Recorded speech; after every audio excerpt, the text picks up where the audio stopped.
Ça y est, je me pose enfin pour vous raconter mon incroyable voyage à Bali.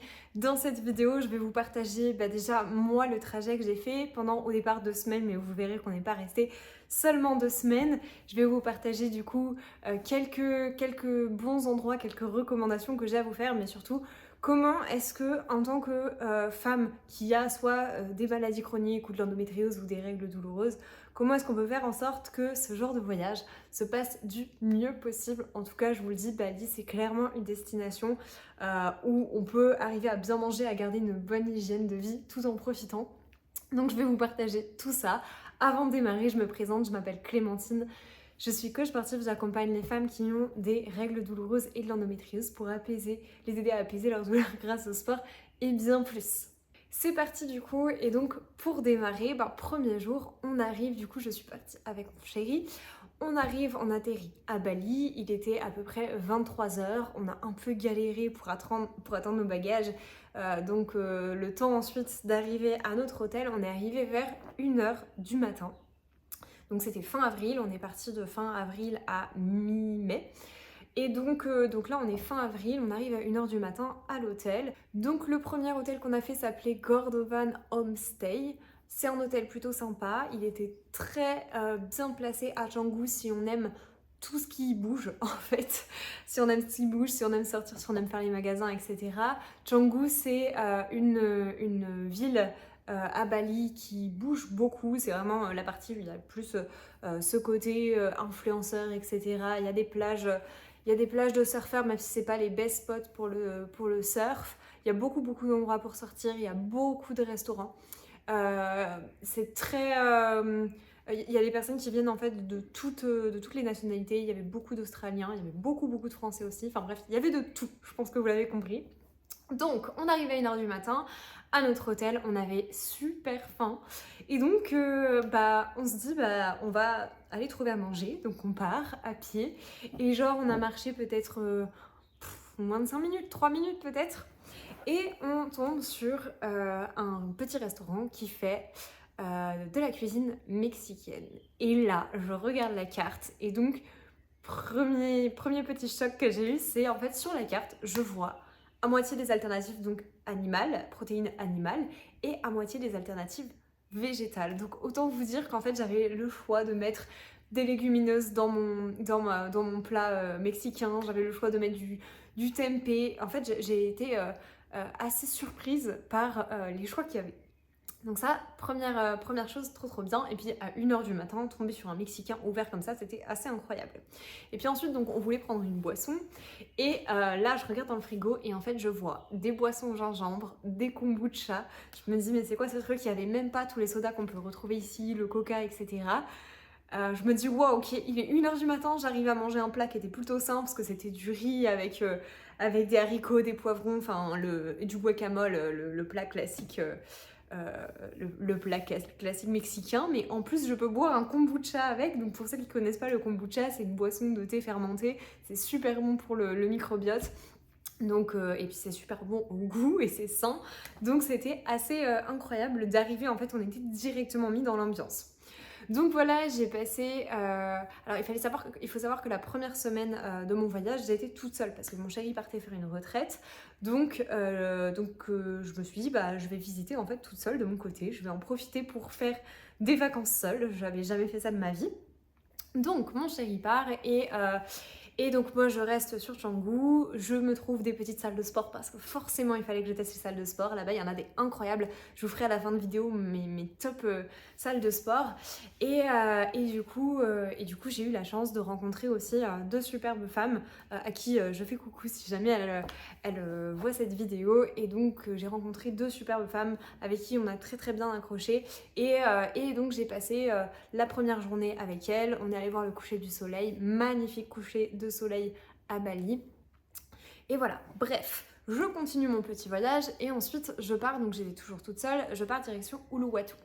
Malheureusement, c'est le moment où je tombe malade. Donc j'étais dans un hôtel absolument magnifique. Cet hôtel s'appelle Oma Villa by Prasi. C'était comme des petites maisons, je vous mettrai des photos, c'était comme des petites maisons, donc j'avais ma chambre. Et en fait, il y avait une piscine au milieu, enfin vraiment magnifique, pas très loin de la jungle. Et donc je tombe malade, beaucoup de fièvre, énorme fatigue, maux de tête. En fait, à chaque fois que je bougeais, j'avais extrêmement mal à la tête. Je sais toujours pas ce que c'est, peut-être l'acclimatation ou peut-être autre chose. Quoi qu'il en soit, pour celles qui se posent la question côté médical, etc., certes là-bas du coup c'est pas remboursé. Enfin, j'avais pas pris d'assurance en plus pour ce voyage. D'habitude j'en prends toujours une, mais là j'avais oublié. Et donc du coup, j'appelle les médecins en une demi-heure. J'avais une infirmière, une médecin qui sont venus, qui m'ont fait des prises de sang pour voir ce que j'avais, qui m'ont fait des perfusions avec des antibiotiques, etc.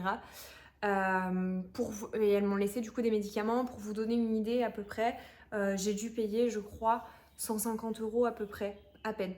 À peine 150 € pour l'intervention avec une médecin, une infirmière, les prises de sang, les résultats des prises de sang que j'ai eu dans l'après-midi, alors que ça c'était le matin, et les perfusions.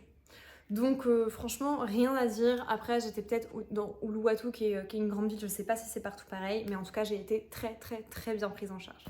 Je guéris donc très rapidement, en fait dès le lendemain ça allait mieux. Et donc je me dirige à Alchemy, donc c'est un endroit absolument somptueux pour faire un cours de yoga. Donc je suis allée faire mon cours de yoga dans cet endroit somptueux. Bon, c'était le truc très instagrammable, je vous le cache pas, mais la prof était plutôt sympa à regarder. Je suis assez critique, il faut savoir, avec les profs de sport de manière générale, étant donné que moi aussi j'enseigne les cours, etc. Je regarde tout, la manière dont ils corrigent, la manière dont ils amènent leurs consignes, etc. Et franchement, le cours était hyper agréable. Donc voilà, je continue mon séjour. À la fin de Ubud, mon chéri me rejoint et on part tous les deux direction Ahmed. Ahmed, c'est un petit village. Enfin, un petit village. Oui, c'est beaucoup plus petit que tout le reste que ce que j'ai fait. C'est au bord de la mer et donc là, l'idée, c'était vraiment de déconnecter. Donc pendant cette partie-là, j'ai pas du tout travaillé. On a fait du coup du repos au bord de la plage. Il faut savoir que c'est des plages de sable noir. C'est du sable, enfin c'est proche des volcans. On a fait de la plongée absolument incroyable. On a vu des poissons incroyables. On a vu une tortue géante. On était à 1 mètre d'une tortue qui faisait plus d'1 mètre en fait de long. Voilà, j'ai pas mon niveau 1 de plongée, je vais bientôt le faire, mais du coup on plongeait en découverte et franchement c'était largement suffisant pour voir des choses magnifiques. On a plongé, pour ceux qui connaissent Ahmed, près d'un bateau échoué du coup, et donc il y avait une diversité sous-marine magnifique. Bref. Ahmed, comment ça s'est passé pour manger là-bas? Donc forcément c'était beaucoup moins cher que les autres endroits où j'étais avant, même si c'était franchement pour le coup à Bali on peut bien manger, avoir une boisson, son repas pour 10 €. Là pour le coup Ahmed c'était même encore moins cher. Pour vous donner une idée, mais je payais maximum 5 € peut-être mon plat avec une boisson. Et en fait du coup là-bas les plats, alors pardon pour ceux qui connaissent, je ne sais pas bien comment on prononce, mais du coup on mange beaucoup des nasi goreng, je ne sais pas exactement le prononcer. Donc ça va être du riz avec des brochettes, souvent avec une sauce cacahuète, et du coup des légumes à côté. Et souvent donc moi je prenais des brochettes de tempeh, on peut avoir le choix avec des brochettes de poulet, etc. Mais donc c'est le plat qu'ils mangent partout là-bas, c'est un truc qu'on peut retrouver absolument n'importe où. Et je trouve ça plutôt chouette de manger. En fait là-bas t'as vraiment ce truc de protéines, légumes et source de glucides. Et vraiment dans tous les restaurants que j'ai fait, dans tous les plats, toutes les alternatives végétariennes, etc. il y avait toujours cet équilibre protéines, légumes, glucides. Et donc ça, j'ai trouvé ça absolument incroyable parce que ça reste quand même la base de la santé, l'alimentation. Donc voilà. Malheureusement, bon, il y avait quand même pas mal de choses qui étaient frites, mais si on fait bien les bons choix alimentaires, on peut très bien manger à Bali. On continue du coup, donc on est resté peut-être 2-3 jours à Ahmed et on redescend sur Canggu, donc la première ville où on est au départ. On a des amis en fait tout simplement là-bas, donc on est parti retrouver nos amis. On s'est entraîné encore une fois dans des super salles de sport. Sur le retour, on était plutôt du coup dans un Airbnb à Canggu, donc Airbnb très sympa là-bas pour le coup. On peut avoir un Airbnb, donc une petite villa avec piscine Pour le coup, c'est quand même accessible, j'ai plus exactement les prix en tête. Mais je pense que ça vaut le coup de le faire une fois. Quand on fait un voyage à Bali, c'est vraiment le truc classique de la villa des touristes, quoi. Donc voilà. Et ensuite, on était censé terminer notre voyage par Uluwatu. Donc on se déplaçait tout le temps en scooter. Donc moi personnellement, je prenais des grabs et mon chéri avait loué un scooter. Donc quand j'étais avec mon chéri, on prenait son scooter. Petite parenthèse là-dessus, la circulation c'est quand même hyper dense à Bali, donc déjà la voiture c'est très compliqué, je pense qu'il faut faire une croix dessus, il vaut mieux prendre le scooter. Et le scooter, c'est quand même très très très dangereux parce que y a beaucoup de circulation, franchement faut prendre faut regarder en fait de tous les côtés, ça va à fond, il faut vite s'insérer, bref, ça reste quand même très dangereux la circulation. Et donc du coup, on termine par Uluwatu. Uluwatu, donc ville des surfeurs pour le coup, c'était magnifique. Je me souviens plus du nom de mon hôtel, mais franchement, Uluwatu, il y a tellement plein d'hôtels absolument magnifiques que peu importe celui dans lequel vous allez, je pense que ce sera dans tous les cas paradisiaque. Donc là-bas, très sympa. On n'a pas fait de cours de surf, on aurait bien aimé, mais on a juste pris des petites planches et on allait dans les vagues comme ça. Et donc on a profité en se disant que ce serait nos derniers jours. Et en fait, on a tellement aimé Bali. Je vous présenterai après mes 3 énormes coups de cœur qui font que j'ai eu que j'ai beaucoup trop aimé Bali. Mais du coup, on s'est dit avec mon chéri, franchement, on a cette chance et cette liberté de pouvoir travailler d'où on veut. Donc, on va reculer nos billets d'une semaine et on va pouvoir profiter un petit peu plus à Bali, profiter en plus de nos amis qu'on n'avait pas beaucoup vus. Donc on a décalé nos billets et on est resté une semaine de plus. Cette fois-ci on est resté à Canggu parce qu'on est retourné du coup à Canggu, là où il y avait nos amis, et on est resté là-bas parce qu'on avait quand même pas mal de travail et qu'il fallait reprendre du service. Du coup forcément même moi pour mes coachés j'avais pas mal de visios. Du coup je vous cache pas qu'avec le décalage horaire c'était un peu tout en décalé, mais pour le coup c'est un rythme qui me convenait beaucoup parce qu'en fait du coup je me levais, j'allais prendre mon petit smoothie protéiné, j'allais faire ma séance de sport, donc j'avais ma matinée tranquille et je commençais à bosser l'après-midi, j'étais calée sur les horaires de la France. Les choses qui m'ont marquée et qui ont fait que j'ai eu un véritable coup de cœur pour Bali, la première chose c'est les gens. Les gens sont souriants, les gens sont absolument adorables. Alors bien sûr comme partout il y a des personnes moins agréables et des personnes plus agréables, mais j'ai trouvé que de manière générale par rapport à beaucoup de pays où j'ai voyagé, là pour le coup Bali, vraiment les gens étaient absolument accueillants, c'était incroyable. Une deuxième chose qui m'a beaucoup impressionnée là-bas, c'est la beauté en fait des villes.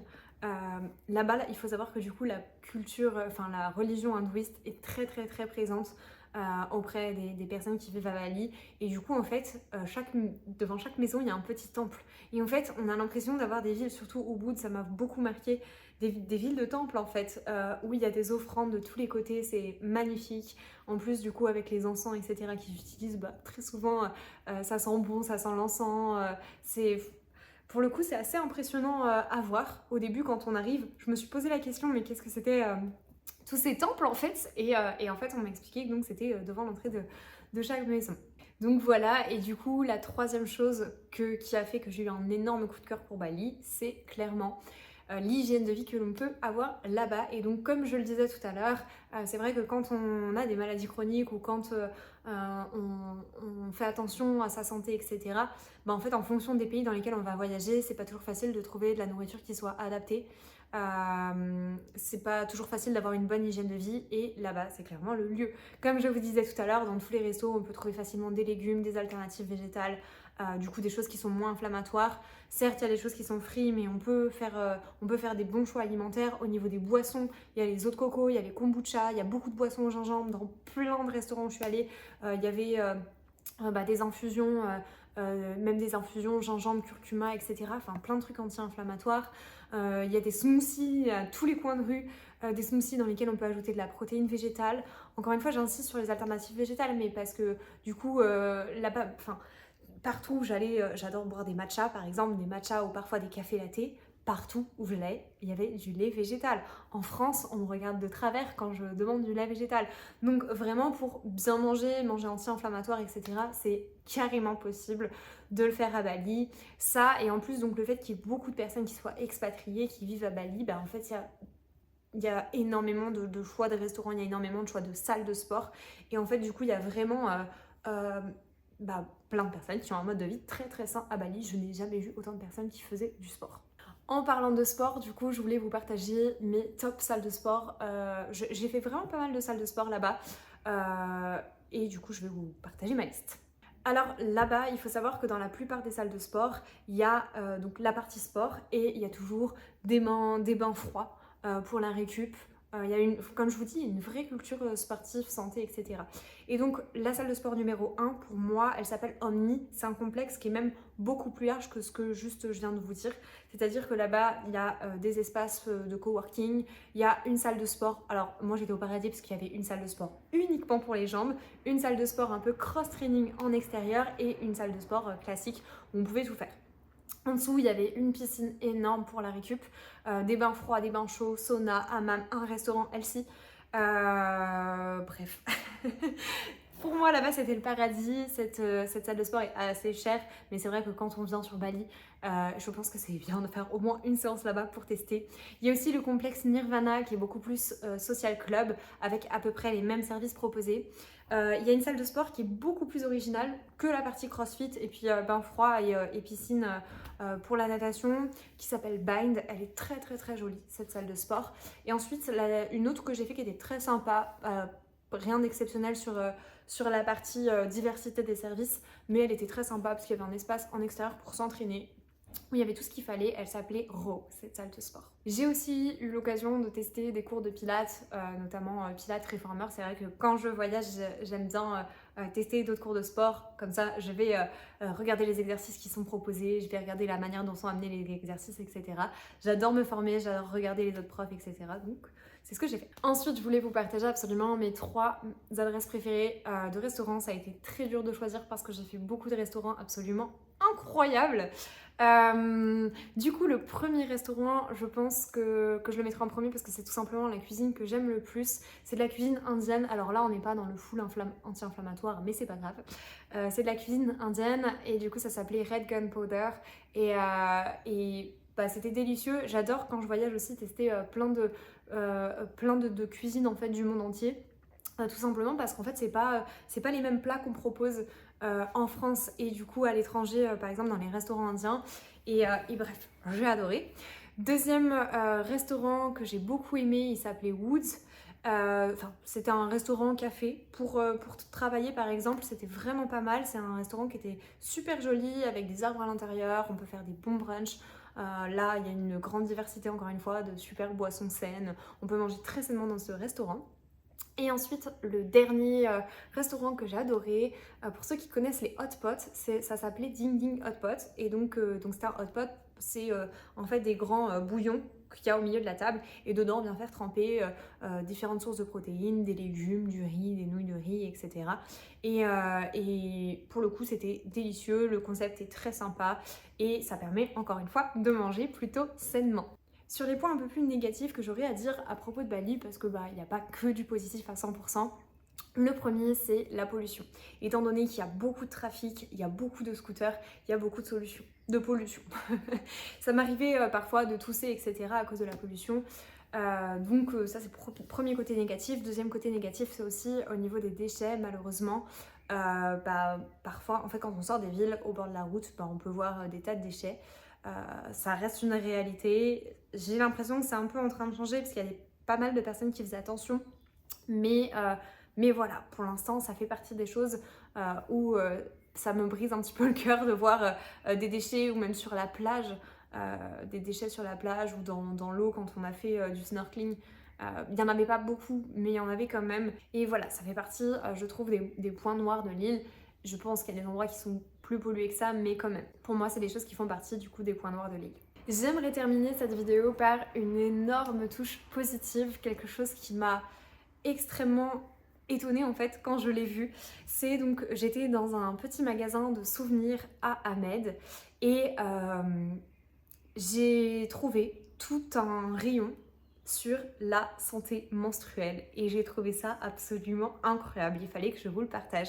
C'est-à-dire que il y avait des patchs antidouleurs, il y avait des culottes menstruelles, il y avait des cups, il y avait plein de choses autour de la santé menstruelle et j'ai trouvé ça dingue dans un magasin de souvenirs de proposer ça. C'était des choses plutôt naturelles, il y avait aussi beaucoup de choses santé, beauté naturelle, mais voilà, d'avoir dans un magasin des produits pour la santé de la femme. Voilà, gros coup de cœur pour cette petite touche finale. Je pense que vous l'avez compris, j'ai adoré Bali. Je pense qu'avec mon chéri, on aurait beaucoup aimé pouvoir déménager là-bas. Étant donné qu'on a la chance voilà, de pouvoir travailler où on veut, c'est un projet qu'on aurait pu mettre en place, mais malheureusement, les choses font qu'avec la famille, avec notre petit chat et pour plein de raisons, on ne va pas partir déménager là-bas. Mais en tout cas, je sais que j'y retournerai et en tout cas, je vous recommande, si un jour vous avez la chance de pouvoir voyager à Bali, je vous recommande d'y aller. N'hésitez pas à m'écrire, dites-moi si vous y allez, ça me ferait trop plaisir, on pourra partager les bonnes adresses. Et on se retrouve très bientôt pour une prochaine vidéo.